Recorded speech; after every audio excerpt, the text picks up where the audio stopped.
Hey, welcome to Page Break. I'm your host, Brian McClellan, coming to you on a bird-chirping spring morning in the mountains of Utah. My guest this week is fantasy author Samantha Shannon. Samantha's career began at the age of 21 when she published the internationally bestselling The Bone Season with Bloomsbury Publishing.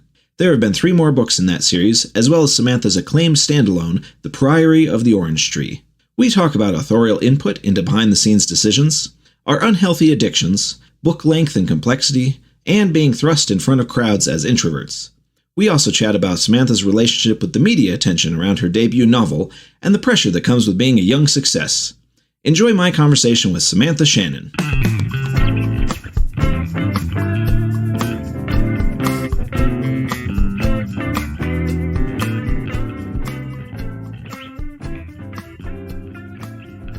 So I was kind of curious because I had this come up this morning. Does your publisher ask for your input on things a lot? On back end things like cover copy and your cover art and your audiobook reader and things like that?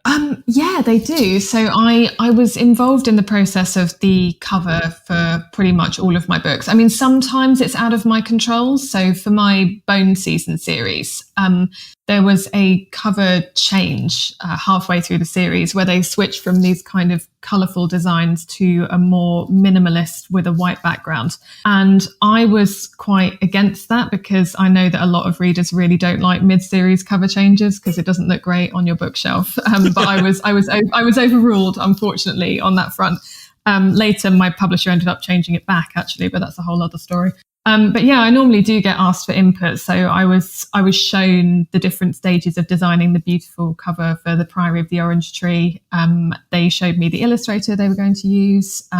I was asked about the audiobook narrator. Yes, I was given a choice of 3 different narrators that they thought would suit, and I chose the one I liked for both of my books, actually. So yeah, I do. I feel like I do get quite a lot of input, actually, thinking about it. So I guess I'm curious about how other authors feel about this, because do you like having the input? It's a difficult question, isn't it? Because it's pressure. Because then it feels like if something goes wrong, it's potentially your fault. But then I do feel strongly, though, that I like my books to be presented a certain way, and I would feel very unhappy if my publisher had designed a cover I didn't like and then I couldn't give any sort of feedback about that. So it is a bit of a double-edged sword, but I like having a degree. I like being involved in the process. It's similar to when I've worked with people on adapting my books. I haven't had any of my books fully adapted to film or TV yet, but I have worked with different teams in the process of doing that. And generally what I've said is, I'm here if anyone wants to consult me, and I will give you as much information as you need. But I also don't want to be in full control of the process because I'm not a film or TV person. And similarly, I'm not a cover design person. I'm not a marketing expert. So I know that I have to leave it in other people's hands to some extent. Yeah, I bounce back and forth between that whole loving to have kind of not ultimate control. When you're working with traditional publishing, you never have ultimate control, but having some measure of control versus sometimes I'll get an email on a bad morning and it'll be shoot me over some cover copy for the next book. And somewhere in my brain goes, isn't that your job? Yeah. I've got stuff to write. Yeah, no, I see what you mean. It is difficult sometimes. I normally, with the copy, I normally send them a rough draft and then we pass it back and forth. But yeah, that's interesting. Do you get much say over your covers? Do you send them an idea of what you want? Or? Oh yeah, I get. I've worked.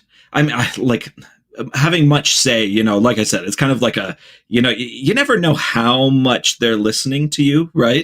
But I've worked with my editor now for the first 4 Powder Mage books, and then my new series that's going to be coming out from Tor, and we have a great working relationship. And she's always been really cool about coming to me and saying, "Okay, what are your ideas, thoughts, and things like that?" And I do like that with the cover stuff, especially. I like being able to at least say my piece. And then having them say, oh, I don't think that'll work, or here's the reasons why we want to do something different. But it is a weird thing where I kind of want to be involved, but also I'm very conscious of the fact I'm not a professional in those fields. Yeah, exactly. I feel the same. Yeah. I guess this morning I got an email. The first email I got when I woke up was, hey, I'm your audiobook producer for the next book. What are your thoughts on audio? And that's one That's such a big question. Right. It's such a big question. What are your thoughts on audio in general? Yeah. And I kind of and my brain just kind of goes, oh man, cause I have some understanding of art concepts, but when it comes to audio, I got nothing at all. And so, spend the first 2 hours of my day kind of, listening to samples and asking Twitter, who are your favorite epic fantasy audio readers? This is a field I actually don't have any knowledge in. And if I want to give any input at all, I have to brush up on it. Yeah, that is something I really miss about not being on Twitter anymore. It was the place I would go with questions like these. It would be, it's very useful for even for research questions, just asking Twitter. Somebody always knows the answer. Somebody always has a great response. Yeah, it's always funny when you ask a random question that you're oh, there's no way anybody's going to answer this. And some random person pops up and's oh, actually, I work in this field and I can give you a really detailed explanation. Exactly. It's just, you're always only a small number of degrees of separation from somebody who knows the answer. Yeah, I really love that. So I did see that you had kind of kicked your Twitter, and I have so much respect for that. It's thanks. I hate it so much, and yet I still love it so much. I was in that boat as well. And if you look back on some of my Twitter history, I had attempted to quit Twitter several times, it was so funny because every time I'd be yeah, okay, I'm going to leave Twitter for a month. And then within a week, I'd be back oh, sorry, I'm actually not leaving for a month. I'm too weak. But no, I do genuinely really miss Twitter a lot of the time, but it was taking up so much of my headspace. And I realized just every single time I would log on to Twitter, I'd always see about 12 things straight away that would make me absolutely incandescent with anger. And it's always things that I couldn't actually really do anything about. And so I would start the day feeling really angry. And often I would want to, I would just tweet about things that I didn't really need to be tweeting about or offering my opinion on, but you just get sucked into it. And I think it sort of rewards that kind of engagement, I think, Twitter. And I was just constantly in a state of kind of nervous anger all the time. And I hadn't realized quite how bad it had gotten until, when did I quit Twitter? I think it was April last year. And I just realized it had just overwhelmed me. And I do really miss a lot of things about it. I met a lot of my best friends there. I learned a lot of things there. I don't think I would be the person I am without Twitter. But now I'm off it, I'm just wow, I have so much more time, and time seems to be passing so much slower. Now I'm not logging in and, scrolling hours away. And it's just, it's incredible how much more time I feel like I have. Well, and there's that I feel like it does suck a small amount of creative energy out of me. Oh yeah. It just, there's that feeling of, kind of that emotional sort of state that, yeah, everybody has that one friend that you absolutely adore, but they also post every single, they post about every single horrible thing happening in the world. And you're just man, I can't physically engage with that. Yeah, it's difficult because you want to engage with so much of it and you care about so much of it. But I don't think our brains as human beings are designed to cope with so much information. With Twitter, there are no boundaries whatsoever between you and the entire world. And it's very difficult to process so much without just becoming overwhelmed by it. So, yeah, for me, I just thought it was better to just take a step back. There's a whole variety of reasons I stepped back from it, just, time, mental health, just a lot of different things. But yeah, I just ultimately feel that it is overwhelming. And that's the main reason I had to leave. Yeah, I guess, man, is the next step of human evolution kind of actually learning how to deal with global connectedness? Because we certainly aren't doing it well right now.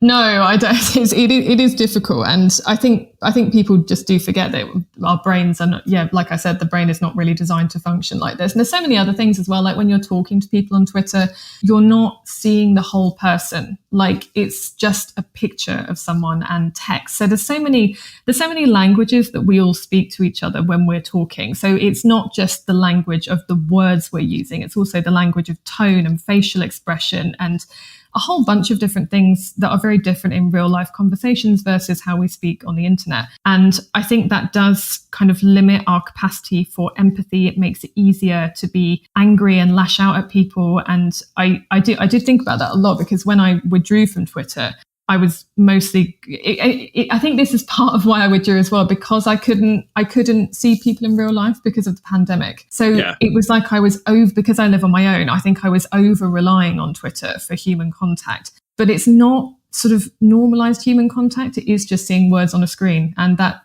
when you meet people in real life, it's very different. So I think I'd almost overexposed myself to Twitter during the pandemic. And it was really helpful for me because, like I said, I wasn't really seeing anyone at all during that period of like very intense lockdown. And it was helpful to have that connection through Twitter. But then I just think it made me less empathetic towards people as well. It's strange. It's a remarkable source of connection while also damaging the ways we connect to each other, I think. Yeah. It's interesting you mentioned the kind of over-reliance idea. I looking back, I can totally see that because my wife and I, Michelle and I, spent, 14 or 16 months straight, literally not leaving the house. You know, I have a kind of a debilitating kind of physical illness, and she's got a very severe mental illness. And between the two of us, we kind of looked at each other and went, okay, we're not engaging with COVID at all. We're going to get everything delivered. You know, we're just going to hunker down. And then we just kept hunkering down and kept hunkering down.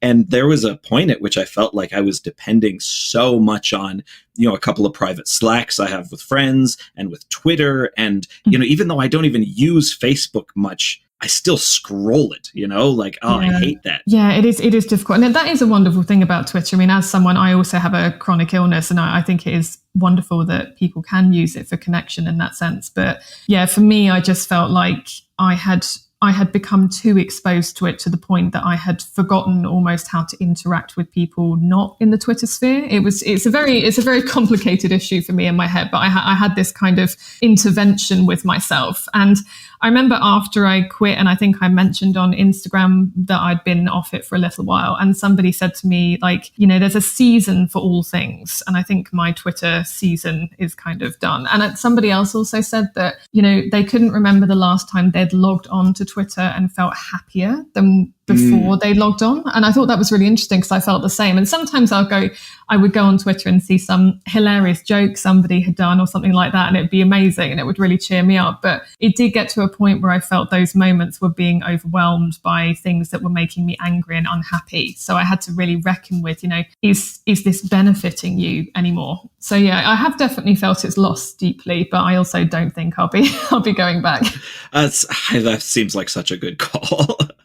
Yeah, and it's hard. I mean, I gave up alcohol in 2013, and I found that easier than giving up Twitter. I went completely teetotal, and with Twitter, it was like, it took me probably 3 months, I think, for me to not feel like I was shaking when I was like trying to resist the urge to check it.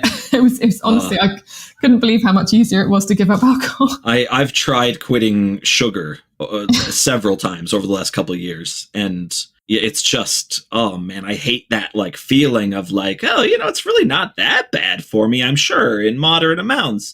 And then you have a little bit, and then you find yourself at, you know, midnight scarfing down chocolate chips. Yeah, exactly. That is why I had to go so extreme with Twitter, because, you know, I'd be like, oh, I'll just check it for 5 minutes. And then next thing you know, I've been on there for 5 hours and I've had an argument with a misogynist, and it's just generally, you know, it just wasn't going well for me. So I had 10 years on there. I think I was on there from 2010 to 2020 roughly. So I think the decade I spent on there, I don't regret it. But I think it's time to move on to a new season, the season of Instagram, which probably isn't much better in some ways, but I'm finding it a bit easier to handle mentally. Yeah, you know, Instagram is weird because it's, you know, it's part of that same ecosystem but it also, it's so much simpler and it feels so much, I don't know, more positive to me. Like, it's pictures of books and cats and things like that. And you don't have to read the comments and,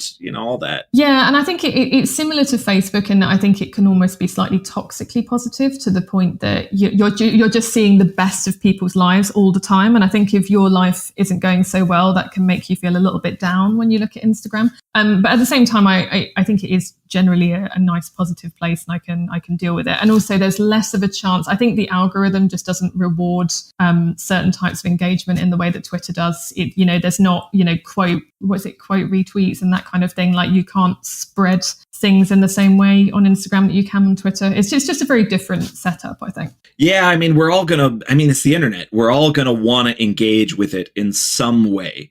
And the more of the toxicity that we can cut out of that, the better, I guess. Yeah, and like I said, I really don't want to seem like I'm ragging too hard on Twitter or any of the others, because there are so many positive things about them. I think it's just a very personal decision, and it was just something I felt like I needed to do for my mental well-being at that point. Oh, no, that's totally all right. Me and Mallory O'Meara spent, a half hour on this podcast ragging on Twitter. So, I'm glad it's not just me. it's a lot of authors. Okay. Yeah, it's interesting because I think, like I said, I went off it last year, but I had heard of a few other people leaving as well. So I guess maybe I have seen other people saying that they were reassessing their relationship with social media during the pandemic. So I guess it set people on the same sort of train of thought. Yeah, definitely. So I was kind of curious, because I'm always interested in authors that find success younger. Because I kind of consider myself a little bit in this group. I sold my first book at 25, and I think it came out when I was 27. So, pretty decently, starting your career in your mid-20s kind of thing. But you started your career super early. Was it you were 21? I did. I was 21 when it was published. I wrote my debut when I was 19. I got my first book deal when I was 20, which was for the first 3 books. And then it was published when I was 21, because I asked if Bloomsbury could hold off until after I'd finished my degree, because I was still at university at the time. Yeah. That's absolutely wild to me. That's so, especially doing it while you were at the university. Like, that's just, man, do you feel like that?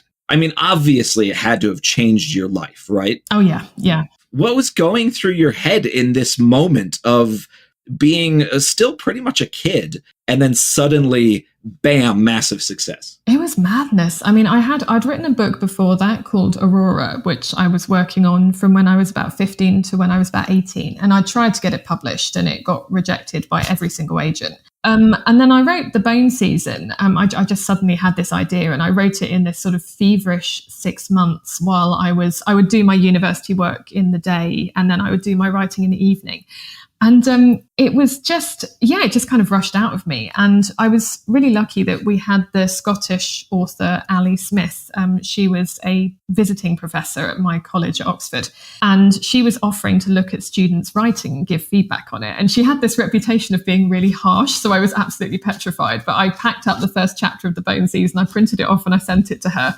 And I was fully expecting her to completely destroy it. And so I went to see her in my tutor's office, and I had my little notebook with me, and I was all ready to take my feedback. And she said, "I think this is really good. I think you should try to get it published." I was like, "Oh, really? Okay." So I sent it to... the summer beforehand, I had done an internship with a literary agent, because if I couldn't be an author, I wanted to work in publishing in some way. And I sent The Bone Season to him, and he didn't generally do fantasy. So I just said to him, I just wondered if you knew any agents who might like this. And he said, "Oh, yeah, let me have a look at it, and I'll pass it on to someone. Just recommend you an agent who might like it." And he ended up liking it. And the next thing I knew, he called me to offer me representation. And I was like, okay. So it was all happening so quickly. And it was, compared to the last time I tried to publish a book, which it went incredibly slowly, and it was just a really demoralizing process. It was suddenly all happening so quickly. And then so I signed up with the agent. And then next thing I knew, I was going to see publishers, and I was at Bloomsbury Publishing, and they had this, stunning office in central London with this beautiful chandelier, and it was just like walking into a fairy tale. And I had the whole team around me saying how much they loved my writing. And it was just the whole thing. It was just so surreal. I felt like I was in a dream the entire time. So yeah, it was incredible. It preceded a very interesting year of my life, which was the year before my debut came out.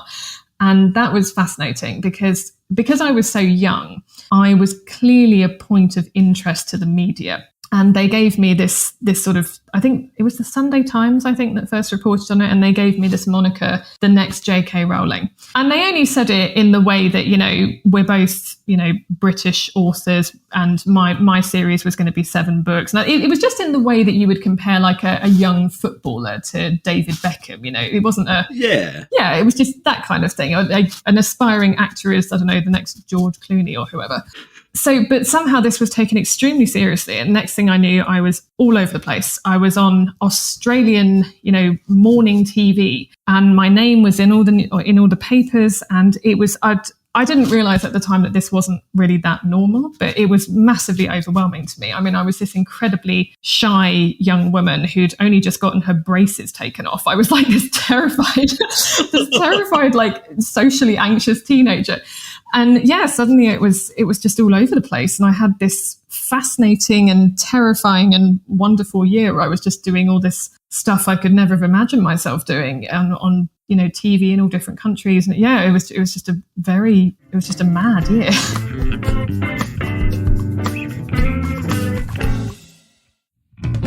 Hello, Page Break listeners. Brian here to let you know that my next epic fantasy, In the Shadow of Lightning, is now up for pre-order from Tor Books.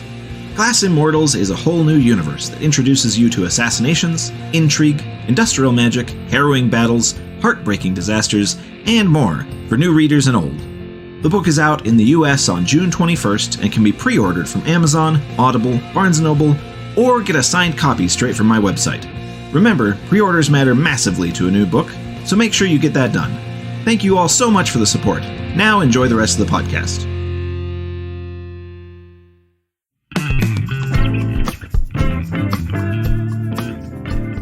My first year when I started going to conventions, there was a moment at which I was with Brandon Sanderson, who had been my teacher and who was very supportive of me and everything. And I had done a panel with him, and we were just kind of walking out in the hall, and he turns to me and goes, "Hey man, I know that you're a bit shy, but you seem to be fine up on the panel and stuff."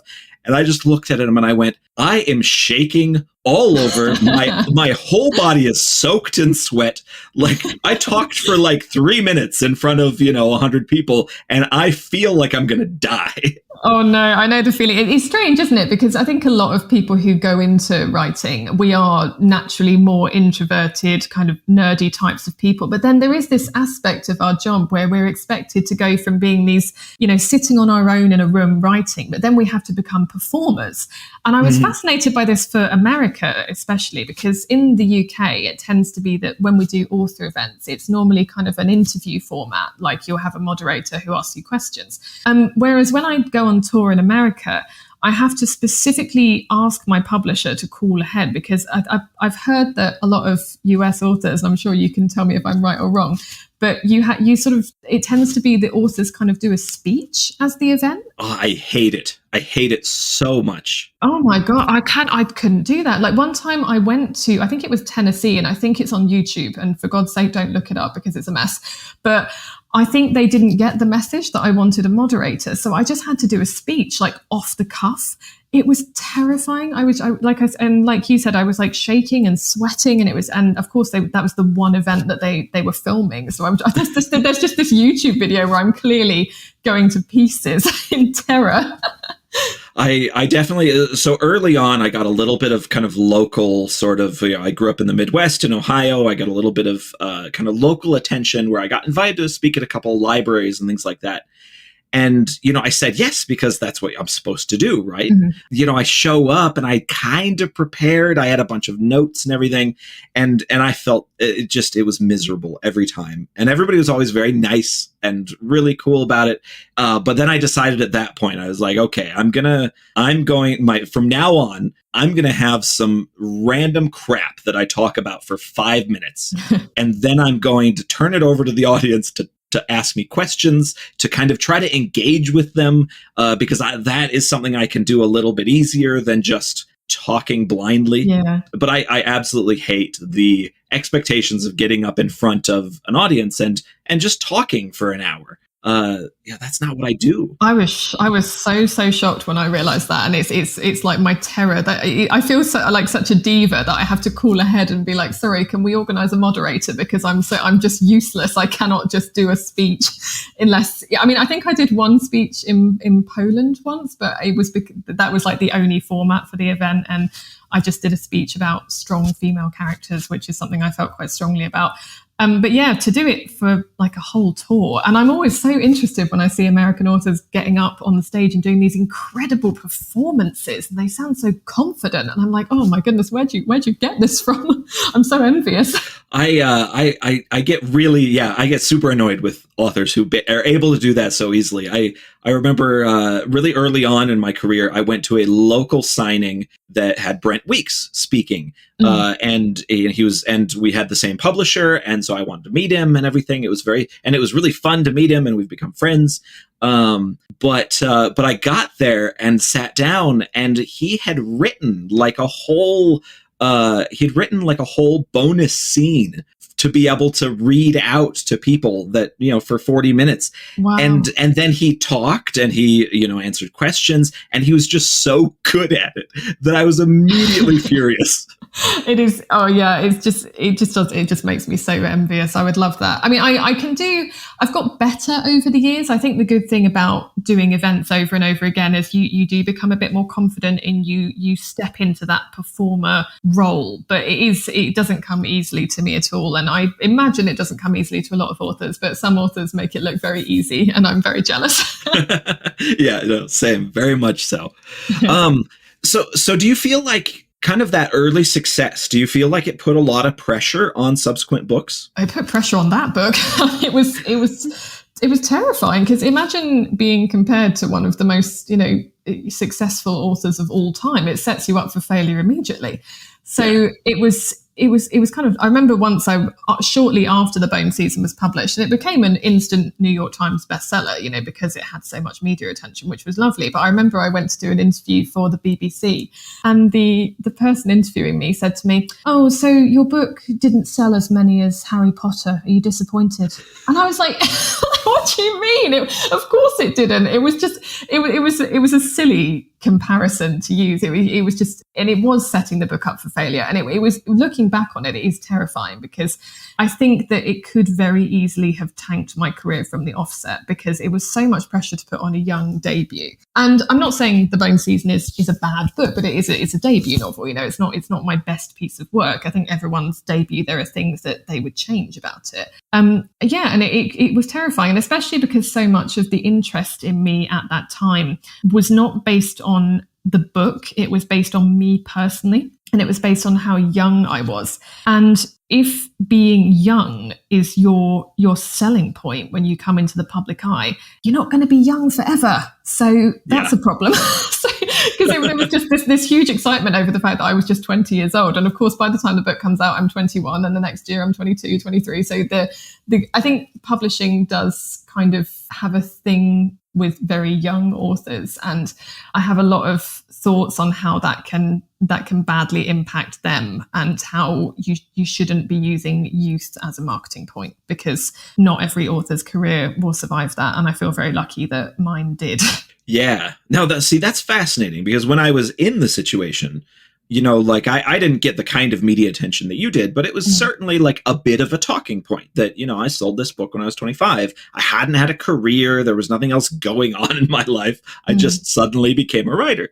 And I feel like at the moment I leaned into whatever I could get my fingers on in terms of a talking point, or how to promote this book and things like that. Yeah. And I guess I've never really thought about if I could kind of do that over, if I would have maybe played that down or not. Yeah. Yeah. But I didn't get that kind of, I didn't have that kind of massive pressure to be just a huge success.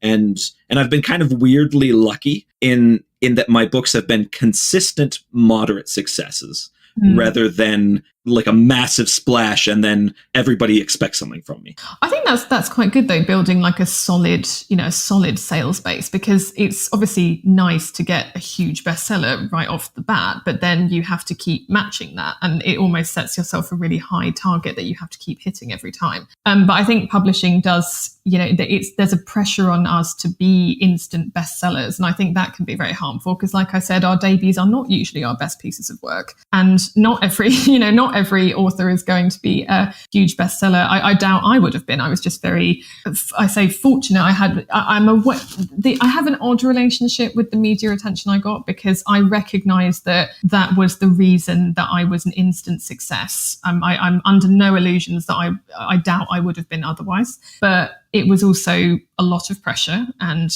I was lucky that I survived it. Basically, I really, in terms of my career, because if you sell an author purely based on, look at this young person getting a book deal, and it is dangerous. It's a dangerous marketing tactic, and I don't think Bloomsbury did it deliberately. It happened organically. It just so happened that the media picked it up, and once one newspaper had it, then others started reporting on it. But yeah, it was a very dark mental health period for me, because I felt just that level of attention was quite frightening at points. And it's interesting as well that you don't realise, I remember when I was on this Australian morning TV and they were scrolling under my face that I was a multimillionaire. I'd love to be a multimillionaire, but I can assure you that I'm not. So there was this weird extra level of pressure that people are saying things about you that aren't even true. And then you have to decide how much you can reasonably respond to that and whether you should respond to that. So yeah, that was a whole thing as well. It was a very odd period. Yeah, and I imagine that most authors have an interesting relationship with their debut book, for any number of different reasons. Do you ever kind of look back on it, and bitterness seems way too strong of a word, but kind of look back on it and kind of maybe a little annoyed and be like, I had this massive splash, but I'm a different writer now. That was a long time ago. Things like I'm changing and I'm developing, and I'm hopefully I'm a lot better, Oh yes, absolutely. Especially because the series that I launched with, I'm still writing now. It's a long series. So I've been writing this series for a decade. And the most recent book in the series that came out, The Mask Falling, is so much better than the first book. And it's interesting because I'm trying to sell a series, and obviously I have to get people to read the debut first. And like I said, I think that The Bone Season, for a 19-year-old girl writing that, I think it's an amazing achievement. But I don't think it sells the series quite as well as the later books, just because it isn't my strongest work. And there are mistakes that I wouldn't make now. So for example, the entire first chapter of The Bone Season is basically a giant info dump where I tell you everything about the world, regardless of whether you really need to know it at this exact moment. And of course that tends to be something that can put people off, especially if they're not experienced fantasy readers. So yeah, it's not, I'm not at all saying that it's like a bad book per se, but there's certainly things I would do differently now, even very small things. Like I remember when I was a bit younger, I kind of went in with this harmful assumption that all fantasy books had to have a degree of misogyny in them. I think because I had just seen, some degree of misogynistic fantasy so often. So there are these really random moments of just misogyny in the book, like a character gets called a whore for literally no reason. And I just look at that and I'm like, oh, that's so young Samantha, you didn't have to do that. It's a few little things like that rather than big things. I feel like that was a kind of a small trap I fell into as well. I had a great chat with Joe Abercrombie on this podcast about kind of this idea of writing. He called it blokey books, kind of leading in your career with a very male-centric novel, and then kind of understanding writing and the publishing atmosphere and the readership way better, and kind of looking back at that and going, I wish I hadn't done that quite that way. Oh, that's so interesting. I'm always fascinated to know how male authors feel about this. But yeah, it's interesting starting off with a blokey book. But it's interesting. I almost started off with being a bit, I just thought for some reason that there was this tangled relationship between misogyny and fantasy. And I've written about this because it's a topic that really fascinates me. But so many, even young women will say to me when they read The Priory of the Orange Tree, my most recent sort of new work. They'll say, I hadn't realized until I read Priory, I thought that my fantasy had to be misogynistic. And it's not that I'm saying we can never write misogynistic fantasy. I would never say that. There must always be room in fantasy for us to explore real world issues. And I do explore misogyny in various ways in my work, but it's more, I think a lot of people default to writing this kind of a fantasy where there is some degree of misogyny evident in the world building. You know, whether it's some kind of casual insult towards women, like gendered insults, or even the fact that there's not a lot of women in positions of power, things like that. And I don't think a lot of people even realize they're doing it. And like I said, it's really important that there's space for us to do that. But the thing I've always said is that should not be an expectation of fantasy. It should be something that we can do, but it's like in Game of Thrones. Like, I remember there's a certain act of violence committed towards a certain woman in Game of Thrones, and it was fascinating to see how many men in particular were saying, well, it's just inevitable because history was violent towards women. It's like, well, number one, fantasy isn't history, so we're not beholden to it. And, you know, it's more that they seem to be expecting it of the genre, which I do find problematic. Well, and that exact argument is a kind of marked a turning point for myself. It was very much a kind of seeing that the Game of Thrones, and then that, you know, the fights that kind of broke out all over online and everything over, you know, the way women are treated, the way kind of history is treated as a kind of fantasy analog, you know, things like that. That definitely kind of made me look kind of harder at what I was doing, and then kind of go, oh yeah, this isn't real. I don't have to make it super real. I can have female soldiers. I don't have to worry about male inheritance, you know, like all these little things. Like, I can just make this crap up. It's my own world. Exactly. And there is a strange degree of cognitive dissonance that it's okay to have dragons, but it's not okay to have equal rights for women. It's really strange. Yeah, exactly. It's like this odd expectation that, and if you do write women being equal, or you write a world that is, you know, diverse or has queer characters at the center of it, there's this sort of, oh, you're writing a really woke fantasy. It's all about politics. It's too political. And it's like, is it? Or am I just, I don't, it's just this bizarre expectation that, it's holding fantasy to a standard of history that didn't even exist. Like, history has always been diverse and filled with, you know, women in positions of authority. But it's like there is a certain sector of fantasy fans who think that fantasy needs to honor this idea of history that they have in their own heads. Right. And it is bizarre. And I think it kind of comes from, I don't know, the genesis of, you know, of fantasy as like kind of a modern genre. You know, like it comes from that sort of, you know, Lord of the Rings is pretty blokey, you know? Like, it is, yes. There's a lot of this stuff that kind of, you know, developed, maybe not even, probably mostly not on purpose, that just kind of created the way we think about things. And it wasn't until, I think, fairly recently that, you know, authors and audiences kind of went, well, I don't actually have to hold to this. Yeah, exactly. I think it just, it's a very odd standard that we have. I think more people are talking about it now. And again, I must clarify that I'm not saying that we can never explore topics like sexism in fantasy. But it just makes me, there is definitely a vein of people who think that if you don't have a sexist world, then it's some kind of problem. And it's odd. Yeah.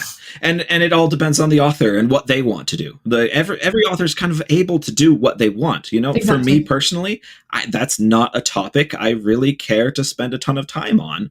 And so I try to kind of create my worlds as being very gender neutral, very gender equal, and just, I don't know, it's because the moment I start trying to put effort into exploring the topic, it's something that will require a lot more of me and makes and make my books not force me to transcend, these are silly adventure novels that I really enjoy writing and I want to make a living off of. Right. Yeah.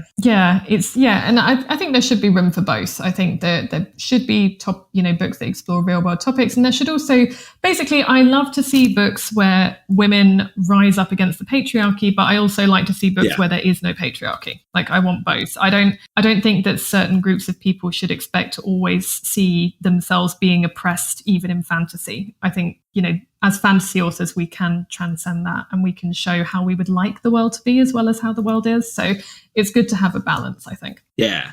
So we talked kind of about kind of your early success and kind of that pressure that put on you. And there was an interesting question off of Twitter about what your big kind of level up as a writer was. And I was curious, starting off as someone who kind of made quite a big splash, have you had moments where you felt like, okay, I've really hit the next level? I think getting my second bestseller did mean a lot to me because the first time it was to do with this huge media storm, and I was acutely aware of that. And it was lovely when the second book became a bestseller because obviously it didn't have that media storm preceding it. So it told me that I did have readers who were in this for the long term and that they actually liked my writing, because the interest the first time, like I said, was generated by me as a person, not by the book. Whereas the second book, people had definitely read the first book. So that definitely gave me a lot of confidence. I think in terms of leveling up, writing The Priory of the Orange Tree was a huge step forward in my career, I think, because I was actually returning to my roots when I wrote it, because when I was young, I always used to write in third person. And then when I wrote The Bone Season, it just came out in first person, and that was quite unusual for me. So when I returned to Priory, I was going back to my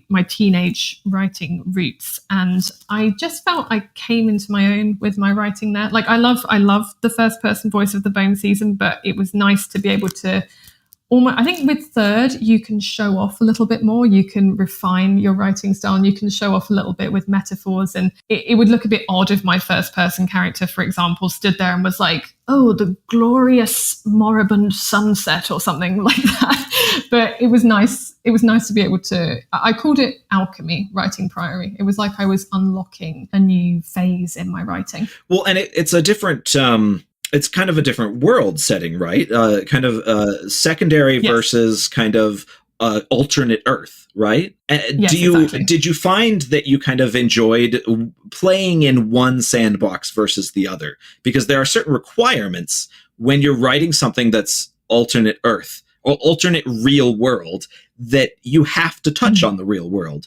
And that makes it a little bit of a different beast. Yes, it makes it easier and harder in some ways because you have the structure of the real world already set out for you, of course, but then you do have to honor real world rules a lot more. Whereas when you're in a secondary world, you have to, it's a bit daunting because you have to essentially start from scratch, but you have a bit more freedom in terms of the rules and magic systems and that sort of thing. I don't know if I prefer one or the other. I mean, there is a degree of real world influence in Priory, and I use history as quite a strong inspiration. So it is in a way a bit like writing an alternate world, and there's I have to do research to feel comfortable with building it. But no, I like both, and I like having two worlds to work on. And I remember when I started The Bone Season, I always said I would just work on one series until it was finished. But then I'm really glad that I went back on that because I felt like having the two of them meant that I never stagnated in one or the other. I always had,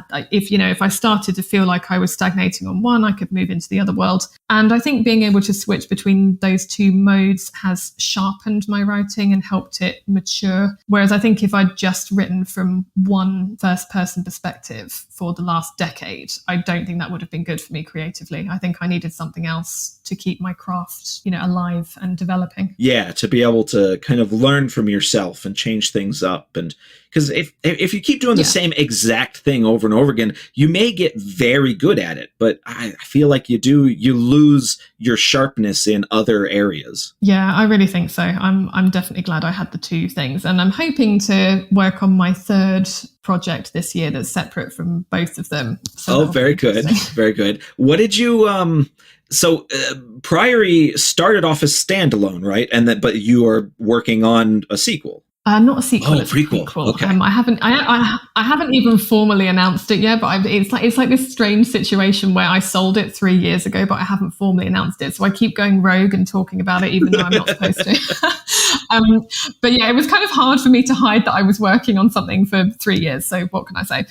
But yes, it is a prequel. I can't say a lot about it, but it's set in the same world as Priory. And it was interesting because I did start it off as a standalone. And I remember when I said to my agent, it's just going to be one story and then I'm going to go back to my series. And he looked at me and he said, no, it's not. I know you.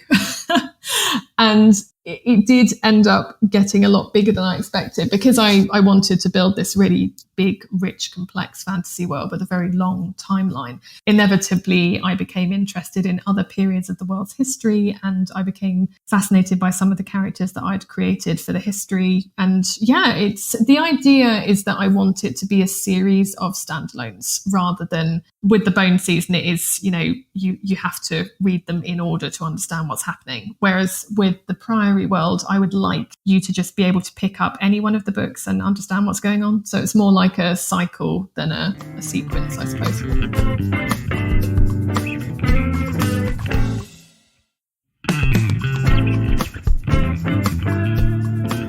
Did you ever read the I forget what the overall world is called, like the Redwall books, like the Brian Jacques? No, those ones were very formative to my childhood, and those were very kind of loosely connected in sort of it shared settings, and it shared the lots of the history and everything. But the books, I can't remember. I think there were some that were very direct sequels, but they tended to jump around quite a lot in the history of the world. And I've never done that, and I'm kind of intrigued by the idea. Yeah, I think it is an interesting way to approach it, and especially because the books are so big, which is because I'm trying to tell essentially what could probably be a trilogy in one book. But I think asking people to commit to a very long series of thick novels, I know some authors do it. I'm not at that point yet. So, and I did design the first one to just stand by itself. So I thought that was an interesting approach to take. So yeah, it should hopefully be that you can just pick up any of them as and when you feel like it. What are the word counts roughly for your series? The series, so the Bone season is a relatively normal 128,000, I think, and the Bone season books are normally somewhere in that area, kind of fluctuating between about 115 through to about 150, whereas Priory was 260. Ooh, yeah, maybe. And then wait for it, my new one, the first draft, was 345. Oh my gosh, that's a beast. I know, and I remember when I said to Bloomsbury that I wanted to write another one, they were like, okay, if you could try to make it shorter than Priory. I was like, yeah, sure, no problem. That would be no problem at all. But it was inevitably going to be longer because this one takes place over a much longer time period than Priory did. And it's just a much bigger story in terms of its scope. It's much more ambitious. I have fortunately managed to cut it from 345 down to 290, I think. But it's still massive, but I feel like there are bigger books out there. Like I'm pretty sure didn't Brandon Sanderson write one that was like 420,000 or something? Is it Oath something? Brandon's are absolutely insane, but Brandon can get away with it because he's Brandon. He's Brandon, so that's okay. Right, I'm not Brandon, right. So I'm amazed. I'm amazed anyone is letting me get away with this. I remember when so first Powder Mage I think was 165, and then I crept up, and I think the final one was 190 or something like that. But I stayed in that grouping, and I kept swearing up and down to myself that I was going to kind of, all right, this is going to be lean epic fantasy. I'll cut out the feast scenes and all the the ridiculous things that epic fantasy authors tend to put in, but I as a reader usually skim. And I kept telling myself that. Yes. And then the new book for Tor, I think it came in at 215 or 220. And I just looked at that final draft and went, oh no, I'm just creeping. Oh no. Did you finally write some feast scenes? Could you just I don't think do I have a feast scene? I don't think I have done a feast scene yet. I have food in my books quite a lot. But none of the big kind of set piece sort of, characters are all talking over dinner for, 60,000 words kind of thing. Yeah, the classic George R.R. Martin, there's like 70 dishes and each one described in beautiful, sumptuous detail, which right, exactly. Yeah, mean, I worked very hard with my editor to try and get this down to a reasonable, like we wanted to make sure that every word counted if it was going to be that long. And that was important to me. And I think it does all need to be there. It's just because it's mostly because of the number of narrators. I think there are 4 narrators in Priory, and there are 4 main narrators in this new one with 4, I call them satellite narrators. They just tell like little bits of it. So I think that is the main reason they're so big. It's each individual character's story is quite lean. It's just because there's 4 stories that are all intertwined in some way. So that's why they've ended up as long as they are. But I feel very lucky that Bloomsbury is supporting me in writing big novels like this. Well, and it's funny because when you do creative writing and you're talking to your teachers and, you know, the like other students, things like that, you're told that you need to keep even big books. You're told, okay, epic fantasy, keep it to 120, 130. Like they tell you these things. And then you look at the successful epic fantasy and you're looking at, you know, 160 at minimum, but then it goes all the way up to Brandon and Rothfuss and, you know, people like that who just create these just massive tomes. And you realize over time, okay, they do that because they are something special, right? They are the big bestsellers. They're allowed to do that. They've earned it. But man, it's such a weird kind of, weird cognitive dissonance of you're supposed to keep it lean, but also epic fantasy needs to be very deep. Like, what are you supposed to do with that? It is so difficult. And like even things like the Outlander books as well. I mean, they're enormous. And I suppose they're kind of historical fantasy, but people clearly love those. I mean, they're enormously popular. And I do sometimes feel a bit sad that there were probably some books out there that didn't get published because of their size that could potentially have been very successful. And it's interesting when, you know, aspiring writers say to me, you know, should I be keeping my book shorter? How big was yours? And it was interesting because when I went to Bloomsbury, obviously I didn't approach them with a book the size of Priory, but I remember that they at the time had sort of 3 big fantasy books that they'd done before. And one of them was Jonathan Strange and Mr. Norrell. And that was a debut. And it is enormous. It's huge. It is an enormous book. It's huge. And clearly that had been very successful. And clearly somebody at Bloomsbury had trusted in the author's writing and taken a chance on it, and it had paid off. So I was lucky that at Bloomsbury they did have precedent and I wasn't forced to cut the bone season down to a certain word count. It just ended up on roughly 130, I think. Yeah. But it is an interesting topic. And I suppose the main reason that agents and editors do it is because they don't want to risk the cost of a huge book on an unknown author. But it's a tricky one. Yeah. I wonder if there's anything kind of psychological going on there that kind of harkens back to the days of, you know, submitting a manuscript was literally a massive pile of paper. And like, you know, if you're an agent or an editor and you get this cold query of a manuscript that is 1,200 pages long, the first thing that goes through your head is, well, that's not happening. Yeah, it's a lot. It's a lot to read. I can understand it for sure. And it's the readers as well. You know, do they want to trust in? They don't know what this author is like. If you're a first time author, are they going to risk that much time and investment in an author that they don't know? But it is interesting. I was interested to see whether Priory would be successful at the size it was, because I remember when I told my grandmother about it, and she was like, Samantha, is anyone going to want to read a book that long? Like, really, about dragons? I was like, oh, I hope so, Grandma. She was very supportive of me as well, but she was very suspicious that this was not going to go well.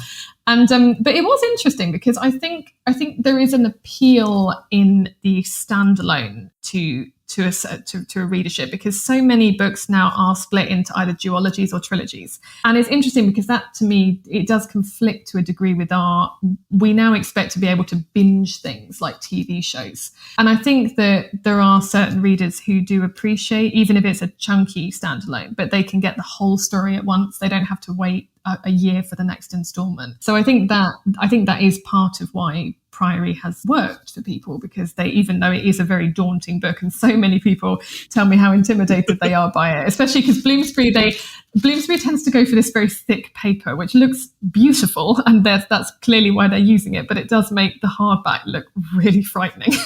I'm sort of hoping for the next one they use more of that Bible paper that's very, very thin. I don't think you'll be able to hold it otherwise. But yeah, once people have read it, I think they do appreciate that they can get it all in one go. I think there's something quite comforting about that, and I think it is a little bit rare nowadays when books do tend to be broken down into multiple installments. Well, and it's interesting because there's so many different psychological angles you come at if you're trying to, think like a reader, right? Like with epic fantasy, I almost say the opposite in that, if a reader's going to get invested with this super deep world, they want to stay in that world for 6 books or 9 books. Yes. People love that. And when I was a little kid, when I used to read voraciously before I did it for a living, I loved that. That was exactly the type of thing I looked for, was a massive series that I could dig into and keep revisiting my favorite characters. Yeah, and I am acutely aware of that, as well as somebody who is writing a 7-book series. And I was sort of taking 2 different approaches with the 2 worlds I'm writing. And it is interesting because people who enjoyed Priory have said to me, is there a sequel coming, because they want to see the same characters again. And I'm having to awkwardly explain that most of the characters that you know and love are not alive in the next books. They're not born yet. So you're going to have to hopefully like a whole different cast of characters. So I'll be interested to see how readers approach it and how they respond to this, because obviously some people will come to the prequel without having read Priory at all, so they may then want another story about the prequel characters. So yeah, it would be interesting to see how I'm excited to see how readers respond to this one. Now, I had seen that you when you were at college, you did English language and lit, and you specialized in Emily Dickinson and film criticism. I did. I'm curious how you, in your head, kind of match up the way your career has gone to what you did for school. It is an interesting topic. What did you do at college? I was an English major, like the most bland possible sort of. I hated school. I hated everything about it. I was kind of not built, especially that age. I was not built to be able to function in that structured of an environment. No, I understand. Yeah, no, I barely graduated, and it was only because I aced every single creative writing class I took, because it was effortless for me, while everything else took so much work. So you did do creative writing. See, I didn't have any sort of creative writing element to my course at all. It was just purely based on analysing language and literature. And there was, so there is the course that I wanted to do. I wanted to do the English course at Oxford, because it examines the English language right from its inception in Old English all the way through to the modern day. So it's a very broad course that you can take. But no, there's no creative writing element. I think they only just introduced, I think you can now do a creative writing master's degree at Oxford. But in the UK, there has always been I feel a slight stigma around creative writing. I feel it's considered a soft subject in a way that other subjects are considered similar, mostly in the arts, things like media studies. I remember I did media studies at high school, and one of my teachers actively discouraged me from doing it because they felt it was a soft subject that Oxford would sort of not even look at my application if I sent it. Funnily enough, the reason I got into Oxford was because of media studies, because I learned about a certain narrative theory that I used in my interview. But anyway, that's a whole different topic. But yeah, I didn't have any sort of creative writing element. I've actually never studied creative writing. Oh, interesting. So it's, I'm totally self-taught. I went to sort of a writing club at a library for a short amount of time once, but generally I've been self-taught. So I'm always really interested to know about, creative writing and how it's taught and what you learn and how do you stick to that, or is it, do they teach you kind of prescriptive rules, or is it more like a guidebook, I suppose? I had a kind of an interesting experience with that because, as an English major, the way the university worked is they didn't have a minor that you could take in creative writing. There was, I think there was a master's program, but there was not an undergrad program. So you had to get your English major and then get into the creative writing masters, which I never did.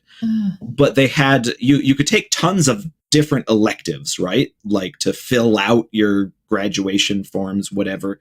And the electives, they had a pretty robust creative writing kind of core. Like, I think there were 3 or 4 different levels of the course. And I just kind of jumped into that for my electives because I knew that's what I liked doing. And I had slightly different experiences. I had one class, which I dropped after one day. The teacher started off by saying how he thought that genre fiction was garbage and was not worth a serious writer. And it's funny because Brandon went to the same school, and he has a similar story about the same teacher where he said, oh, well, I'm going to prove him wrong, and stayed in the class and learned and did all and got through. And obviously he's now Brandon Sanderson, right? But I did one day with that same teacher and went, yeah, screw this. I'm not doing this. Okay. Yeah. I like both approaches. I think you were perfectly within your rights to leave, but I also quite like Brandon's staying out of spite approach. Yeah, and that didn't even occur to me at the time. And I look back on it, since meeting Brandon and learning that story and everything, I look back on that, and part of me wishes I had stayed out of spite. But I had a couple other really good. Brandon ended up as a teacher for me because he's about I think he was about 9 or 10 years ahead of me in terms of age and where we were in school and stuff. And so I had Brandon, I had a couple others, really good teachers that were all, that all had various kind of approaches in terms of some of them were very basic in terms of, trying to teach very basic story structure. And, one of the classes I took focused entirely on like very short stories, like, 3,000-4,000 words. That didn't stick with me at all. Yeah, it is so interesting seeing how writers approach kind of coming into the craft. Like I remember, I think Victoria Aveyard, she started as a screenwriter. I think she learned screenwriting, and I think if I remember correctly, she wrote Red Queen as a screenplay and then sort of converted it into a novel. So it's so interesting that we all come at it from such different paths and with such different backgrounds in terms of how much we've actually learned about writing and how we've learned. Very much so. And because we all kind of come to creativity in our own way, right? Like, some of us had, like my mom read to me when I was a little kid, and that was so insanely formative to kind of who I became. And other people kind of, they hit their mid 40s and suddenly decide to start reading and then leave their career to write novels. It is interesting. I hope that my writing works because, like I say, I am totally self-taught. So I do sometimes feel a shiver of kind of worry that I've learned how to do it wrong because I've never received any kind of formal education in it. But yeah, I think it's nice that we all come from such different backgrounds and different approaches. Well, and I actually quite like that. I like the idea of being self-taught. Yes. Because there is a certain amount of almost having to learn from your mistakes in a very powerful way that comes from that sort of thing that I find incredibly respectable. Because especially in the arts, it doesn't. You can have a pedigree, you can have gone to a creative writing courses, or if you're a painter, you can have gone to art school, things like that. But those things give you a leg up. They don't necessarily reflect what the final product is, and the final is what matters, isn't it? Yeah, and I do think that there is no single correct way to write. And when people ask me for writing advice, my main piece of advice is always don't take too much advice, because I have seen some pretty harmful advice out there, in my opinion. Like I've seen people, very established authors say before things like, oh, to be a writer, you have to write 1,000 words every day. Otherwise, you're not taking it seriously. And it's not possible for some people. I don't write 1,000 words every day. There are people who are not in a situation where they can do that.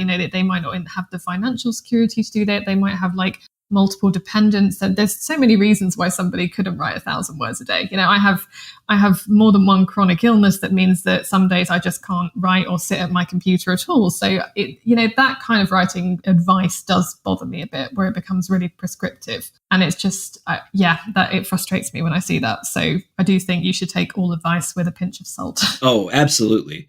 We on this podcast, we talk about self-publishing a bit, just because it's an interesting topic for this business.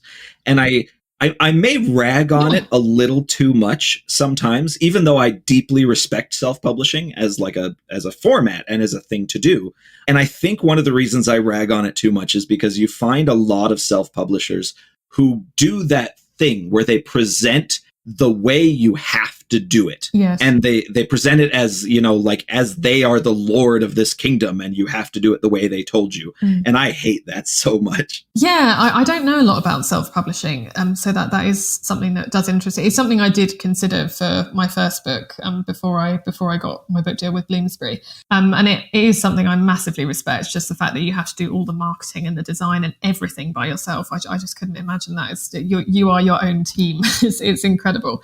But yeah, I mean, I think in all sections of publishing, there's a lot of people who I think give bad advice in a way that takes advantage of people's desperate desire to be a writer. And you see so many things. I imagine that you see these scams, for example, where, people are saying like, oh, I'm an agent, you just have to pay me $1,000 or whatever to publish your book. And yeah, it does bother me that there is a sector that really, I think being a writer is such a deep dream for some people. Like it's such an overwhelming desire. Like when I was a teenager, I would literally wish on stars. All I wanted was to be a writer. It was just my whole life was that dream. And I do worry that there are people out there who take advantage of that. So I'm very glad when I see authors on TikTok sometimes who are saying like, you don't pay people, like they're really trying to counter that tide of misinformation that you see. It really troubles me when I see that someone's like paid to have their book published or paid an agent.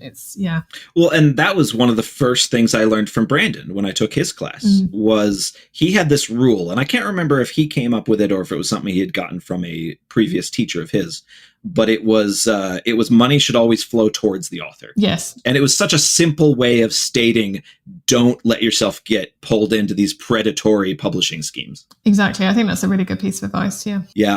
I really liked that. And I liked, and that was one of the things that, with Brandon, it was funny because we talked, a bit about kind of creative writing classes and things. Brandon was different from the creative writing classes, the other ones I took, because he talked about business so much.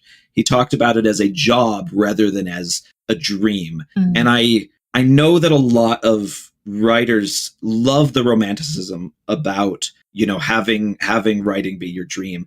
I've never really kind of jumped into that and looking at it as a meeting of my creativity and having to be a business person actually really works for me. I know it doesn't for a lot of people, but it does for me. Yeah, no, I think it's a very valid point, and I think that you don't think about so many of the business things when you first go into it, but it's so important. And I think to some extent, I haven't had to think too business-like for some of it because I've been fortunate that I've always been very supported by my publisher, so I don't feel as if I'm constantly having to fight with them about business things. But that is a privilege of having a supportive publisher, and you do need to advocate for yourself, and you do need to have a business head to some degree. Well, and I was curious when you kind of had that, when you were like 20 and you were starting to go on these, kind of press tours and things like that. Did you have someone, a family member or a friend or anything that you were constantly bouncing these things off of and trying to get guidance for? Oh, Bloomsbury actually got me media training at one point because I think they, I think they were slightly overwhelmed by it because it had really taken everyone by surprise, and it was just the most wildly surreal things. Like I was in Vogue, I was flown out to New York to do the New York Times magazine.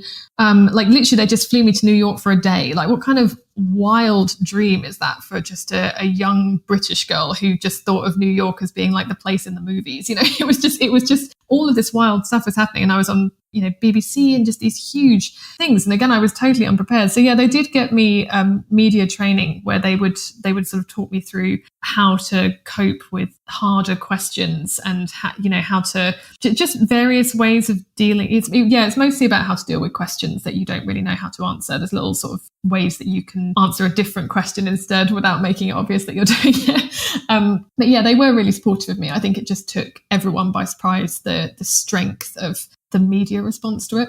Yeah, and I'm really glad because it does even I think the most well-meaning publishers, I feel like, could probably fall into the trap of, oh, we've got a potential cash cow here. Let's just milk it for everything we can, right? Yes. And who really cares about this young kid trying to learn how to deal with suddenly a spotlight? Exactly. And I do always feel a flicker of concern when I see kind of a maternal concern when I see young authors getting signed up and I see 19-year-old gets 7-figure book deal or something just so mind-blowing like that. And it's just, I have sometimes reached out just to say, I'm here if you need anything, because I didn't really, although Bloomsbury was supportive, I didn't really have a strong network of authors at the time. And I think a lot of people come into publishing from the online writing community. So, you'll see people on Twitter who have clearly been, in the community for some time, and then they get deals, but then they already have a support network. Now, I came totally from the outside. I didn't know anyone in the community at all. I didn't have any authors I could speak to. And that meant that I didn't know what was normal and what wasn't, what I should and shouldn't be agreeing to. I had no idea what I was doing. So it is really important to me that debuts are supported and they feel like they can reach out to established authors to ask questions or get advice or anything. So I didn't have that, and I did feel quite lonely for most of the first year because of that. That's an interesting thing, because I think that, a lot of authors, myself included, you do get swamped by those kind of random emails of, I want to be an author. How do I become an author? Yeah. It's such a vague, big question. It's huge, yeah.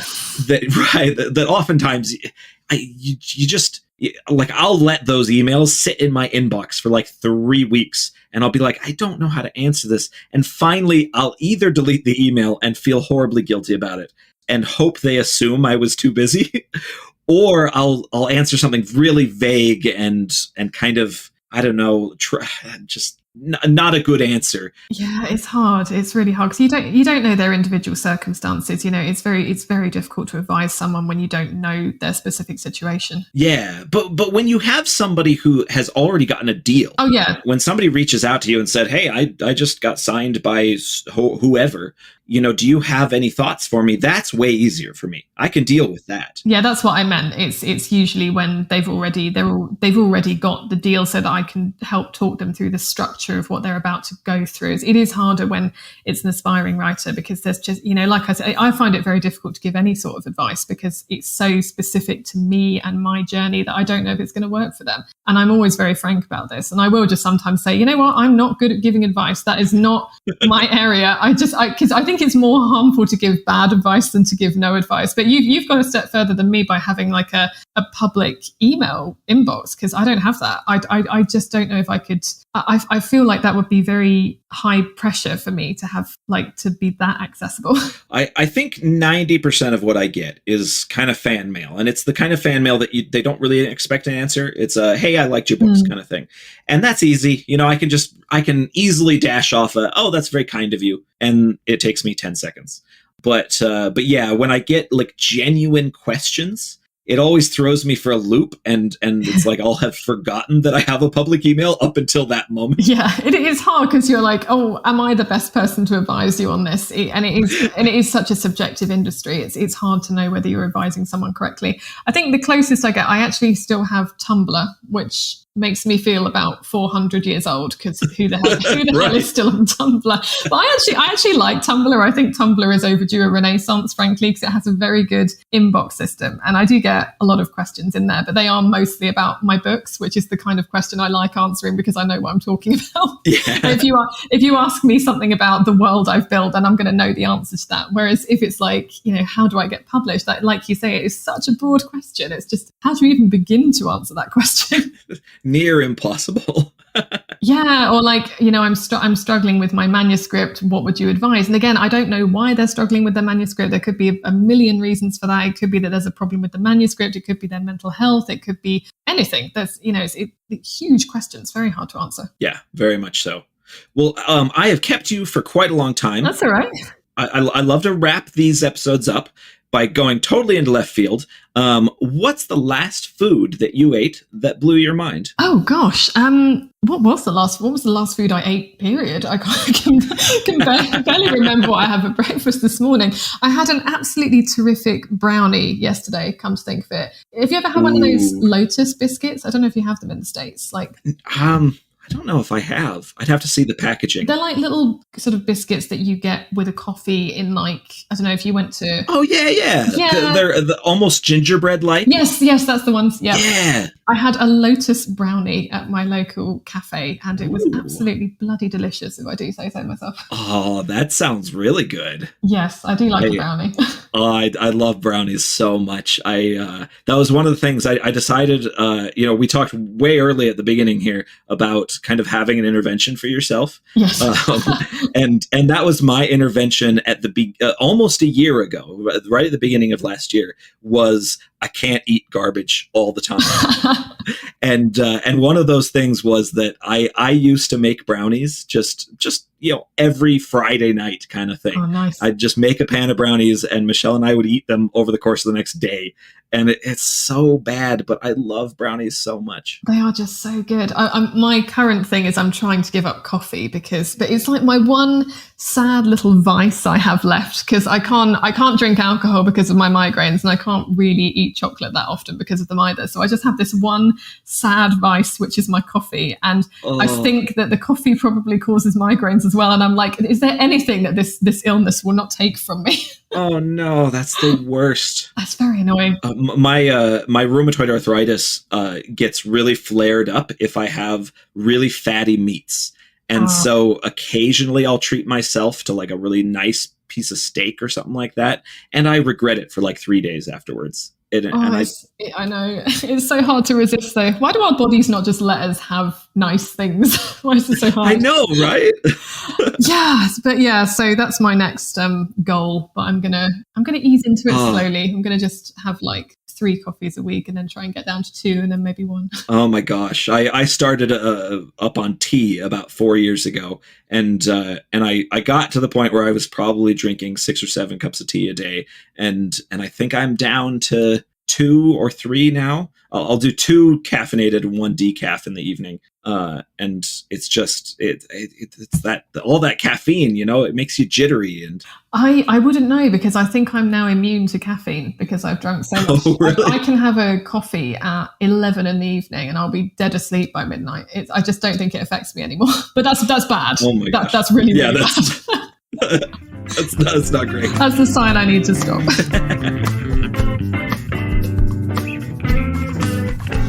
That was fantasy author Samantha Shannon. Thanks again to Samantha for coming on to chat. You can find links to her website down in the show notes. You can find me, as always, at brianmcclellan.com. Special thanks to James Sutter for music and Tom Bishop for production. If you'd like to support the podcast, head on over to patreon.com/pagebreak or buy my books in ebook, paperback, or audio. Don't forget that my next epic fantasy, In the Shadow of Lightning, is now up for pre-order. You can also get signed copies of my books direct from my website or swag from my Redbubble store. Don't forget to like, subscribe, and leave a review. Huge thanks to Kyle Anderson, Patrick Hunt, Elijah, and Jennifer and Angela Johnson for their backing on Patreon.